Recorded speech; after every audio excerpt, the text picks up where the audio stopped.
پاکستانیوں، ہم نے آپ نے سب نے دیکھا تھا کہ کراچی میں ایم کیو ایم کے خلاف آپریشن میں حصہ لینے والے تمام پولیس افسران و اہلکار ایم کیو ایم نے حکومت بدلتے ہی قتل کر دیے تھے۔ بہت زیادہ تعداد میں پولیس آفیشلز کو قتل کیا گیا تھا اور دو چار نہیں سینکڑوں پولیس والے قتل ہوئے تھے۔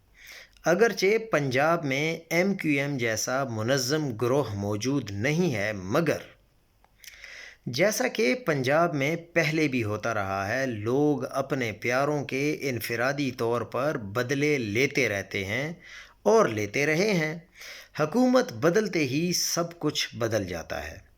سرکاری ملازمین کو کبھی بھی آئین اور قانون کا راستہ چھوڑ کر حکمرانوں کی ذاتی غلامی نہیں کرنی چاہیے، کیونکہ اس کا نقصان پھر انہی سرکاری ملازمین کو ایک نہ ایک وقت ایسا آتا ہے کہ ان کو نقصان اٹھانا پڑتا ہے، چاہے وہ کسی بھی صورت میں ہو۔